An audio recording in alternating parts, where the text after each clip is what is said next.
RomCom. Horror movies. RomComs are the best thing in the entire universe. I've learned so many lessons. I like horror movies, you can tell. My mom smoked inside. So let's keep it moving. You guys ready for the next debate? Fantastic. All right, so next we are doing horror versus rom-coms. We had two people drop tonight. It happens when you run a live show. It's always going to happen. So debating on the side of horror, it's actually going to be the co-producer to my left, Zach Peterson. Zach, I think legally you need to go to the other side of the stage. And on the side of rom-coms, let's hear it for Sabeen Sadiq.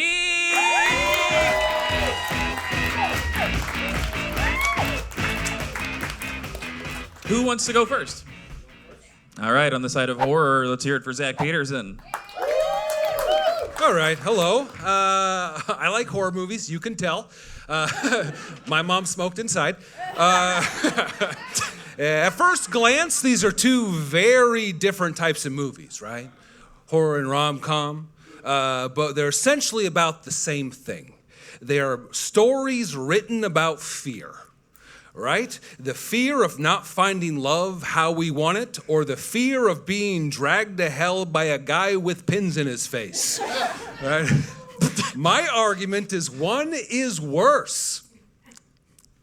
It's the hell one. You know, what are you going to do in hell? You can't date in hell. You know, where are you going to go? Long John Silver's? Okay, moving on. The difference between rom-coms and horror is the stakes. One is a literal fight of survival against forces in the world that come from dark places within ourselves and places we do not understand. The stakes of a rom-com is maybe you grow old and have a few cats. Who wrote that? J.D. Vance? All right.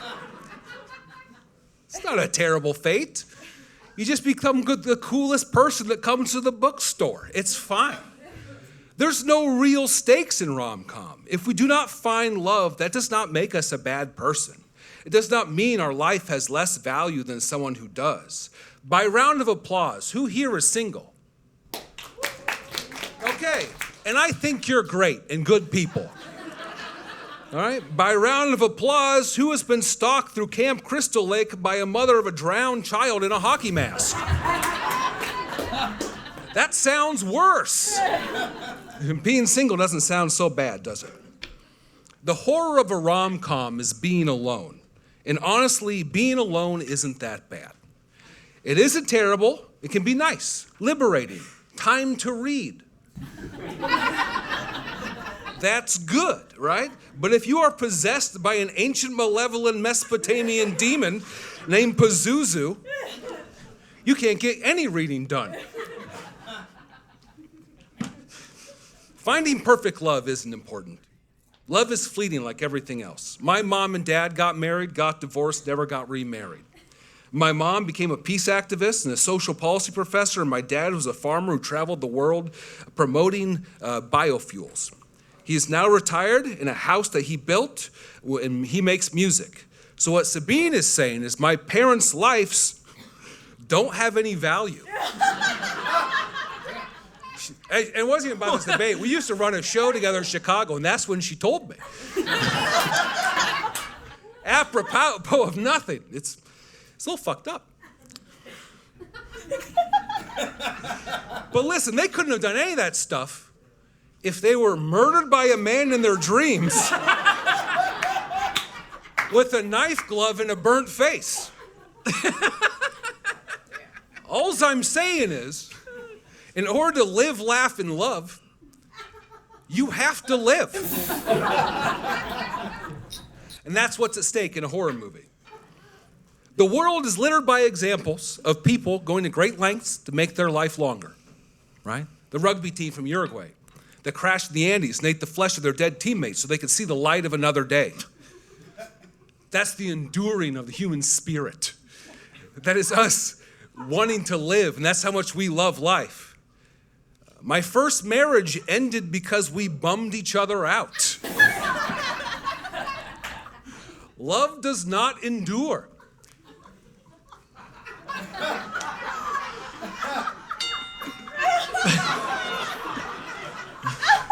Listen, I got divorced, not a big deal. Not a big deal. You know what's scary than getting divorced? The Babadook. Right? All right, have you seen that guy? Oh boy, what is he? He looks like a goth grimace. What's his deal, you know? Babadooking around. I know what you're thinking. I'm just a bitter, lonely person. Not true, I'm married again. That's right. I am married again, and I love my wife a lot. You know, in fact, I moved back to my hometown. I reconnected with my high school sweetheart, and I married her. Yeah, I love her on a very deep level, you know? And that sounds like a rom-com, doesn't it? I'm living a rom-com. And you know where a rom-com gets you? Omaha, Nebraska. Our mayor is a dog who found a hat. I'll vote for him again. I don't give a shit. All right, that's it for me for round one. Zach Peterson. Really, I think it was great, Zach. You stuck the landing. I'll be honest. At the beginning, you were putting a lot of faith in Long John Silver's to do some heavy lifting. But give it up for Zach one more time. Keep it going for Zach. And now, on the side of RomComs, Sabeen Sadiq. Woo! Just to clarify, I'm talking about why I love rom-coms, right? Yeah. Okay, here we go. Yeah, wait, was that not clear from Zach's portion? It was, but then he was talking about being in love, and I was like, okay, like, hold on. But he does look like the guy that would kill me in a horror movie, which is great. Okay, so here we go. Guys, clap it up. Who likes love? Thank you. Me too. I freaking love love. I'm single. But I love love. Rom-coms are the best thing in the entire universe. I've learned so many lessons from a rom-com, you guys. Like Mr. and Mrs. Smith, who saw it? Okay, right? Two people who lie to each other until they blow up their whole house. Also, Brad Pitt was lying to Jennifer Aniston so hard he blew up his whole marriage. Big lesson, communication. You learn so much. What do you learn from a horror movie? Run faster? Like, don't go back in the house? You should know that. Like, what is this? I mean, okay, when Harry met Sally, the orgasm scene, right? Meg Ryan teaching men that women are faking orgasms. When do you get such an honest life lesson from a horror movie? I don't think so, okay? I didn't learn anything from The Conjuring except don't buy used dolls, okay? And, like, I already knew that. Like, if you have a bunch of used dolls in your house, you're asking for it. You know what I mean? I don't know. This genre creates cultural icons. Like Julia Roberts, man. Like, for Pretty Woman, okay, when Pretty Woman came out, so did this horror movie called The Guardian. Ever heard of it? No. Exactly.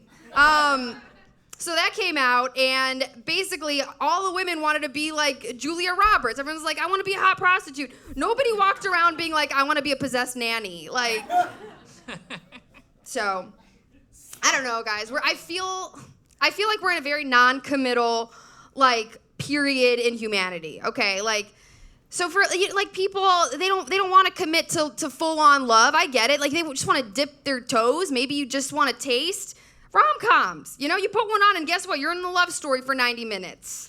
It's love without the commitment. You know, there's no situationship, no dating app, no weird ex being like, hey, just wanted to say happy birthday. Just watch the rom-com and you go to bed. Also, rom-coms, they don't mess with your sleep schedule. Horror movies mess with your sleep schedule. Okay, like you can watch a rom-com. Like after a rom-com, I'm lying in bed imagining Matthew McConaughey being like, "I'll always be there for you," right? Instead of having like a little girl being like, "I've always been here," you know, like it's. Do I have more time? Yeah. I do? Okay. Let's see. I mean, okay. Here we go. I don't know if you're looking around, but every day is kind of a horror movie. Am I right? Clap it up if I'm right. It's kind of true. The world is scary, so why are we making it scarier? We're seeing children dying all day and getting doses of war throughout the day, but then there's like a horror movie and they're like, oh, how about we make one kid die? And it's like, didn't we see like 100 die last week? So, good, nice and dark. Okay. I I feel like I should end on the dark one, but no. Okay, a minute. All right, rom-coms. They're safe, okay? This is what I mean. No lead actor has died on the set of a rom-com. Yeah, like no serious injuries, nothing crazy, but The Exorcist, Linda Blair got scoliosis from the bed that was shaking too hard from underneath her. Damn. Yeah, dude, that's what I'm talking about. So horror movies, they're haunted. Everyone gets haunted afterwards. That doesn't happen with a rom-com. There's no injuries at a rom-com. Like, the worst thing that's ever happened is Chris Evans getting a cold sore on his lip from making out with his co-star, you know? All right, that's it, guys. Did Chris Evans ever, is that a real thing? Did he get a cold, like a thing on his lip from a... Probably did. Okay, yeah. Gang, one more time on the set of horror movies. Let's hear it for Zach Peterson. All right. Again, I'm married, so I'm an expert.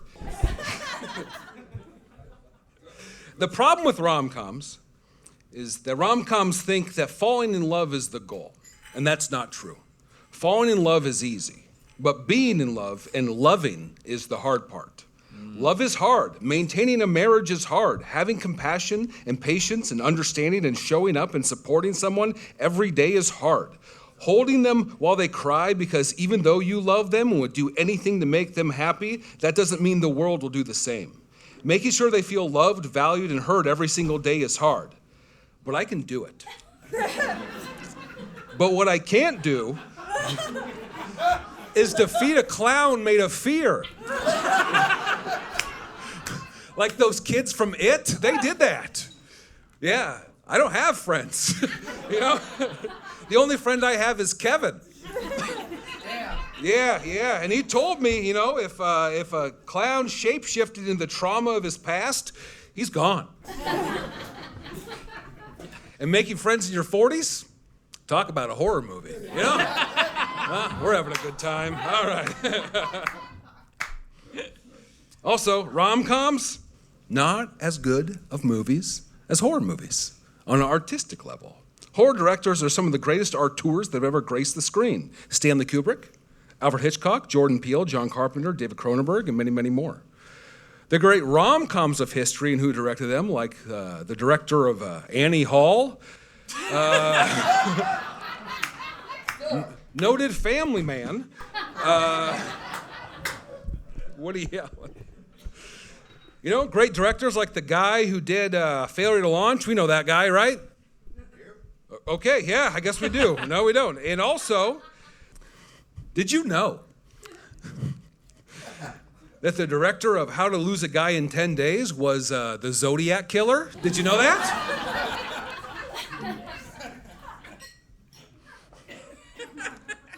Good horror movies and good art make us question things in our own reality. Like Jordan Peele's Get Out makes us confront our own ideas of racism, white liberalism, and the commodification of black bodies. Notting Hill, the 1999 rom-com, starring Julia Roberts, made us ask the question, what if the hot guy was poor?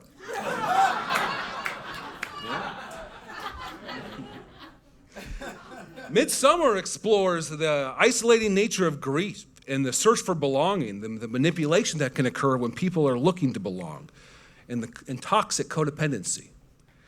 Made in Manhattan, starring Jennifer Lopez, asked the question, what if the hot lady was poor?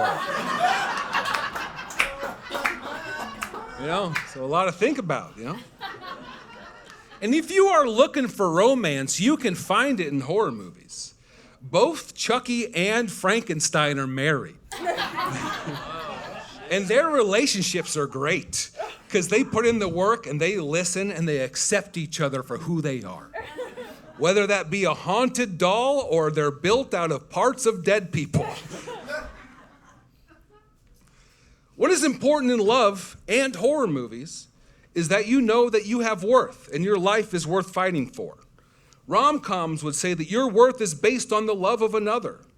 And if you wind up alone, then you are flawed. I would argue that horror movies are defined by the love for oneself. and we cannot truly love someone until we love ourselves. And this is so ingrained in horror movies that there's a term for the hero of horror movies called the final girl. It refers to the last surviving female character who confronts the killer and lives to tell the story. The girl is alone, but it does not mean that she is not the hero of the story and is not special, and their story is not worth telling. Thank you.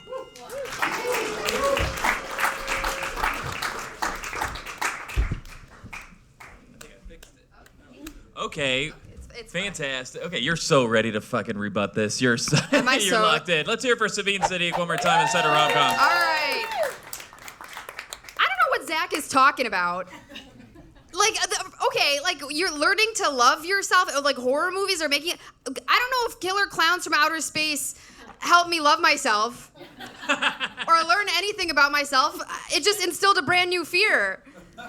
That's what horror movies do. I thought I was only afraid of heights. Now I'm afraid of killer clowns from outer space. Like, that's not what I want. Like, a horror movie is just, like, constantly like, hey, you're not scared enough. You need more. You need to be terrified. Like, I didn't know. Like, I watched that one movie with the friggin', I don't even know what it was called, but it was like, the witch. And now yeah, I think it was the witch. No, and it was, and now I'm just scared of a witch coming into my neighborhood to suck out the energy of the youth. Like, I don't like new fears. I need to conquer the old ones first. Like, you know, it's just like, if you want to watch horror movies, that's therapy forever. I mean, I think. Look, I feel like we really just, if we're gonna get to the bottom of it all, I mean, if we didn't have rom-coms, we would barely get to have Ryan Gosling in our lives. Thank you. Like, that'd be a tragedy. He's been in Crazy Stupid Love, Barbie, The Notebook. It's still it's funny. Lars and the Real Girl. Like, if we didn't have rom-coms, we'd only have him in that weird band where he sings with little kids. You guys need to look it up. I don't know. It's a really weird band. He's like really sad. He like needs rom-coms. But no, he's doing great. He's with Eva Mendes. They're so private about their life, you know.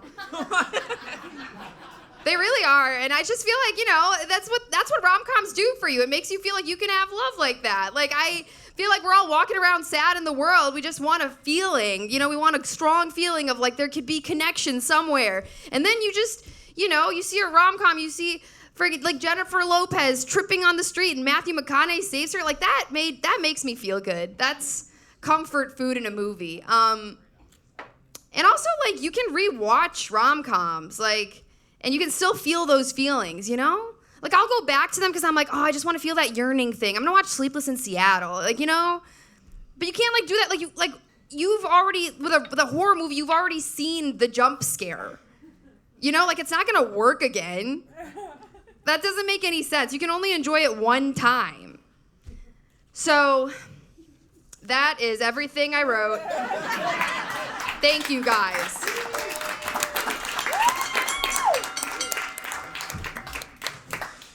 Oh, I was expecting 5 more minutes of Gosling. Give it up for both these debaters. All right, now, if you are on the side of rom-coms, let's hear it for Sabeen Sadiq. Okay? And if you're on the side of horror, let's hear it for Zach Peterson. Yeah? I think your winner's Zach Peterson, everybody. Sabeen. Give it up for both. For these guys.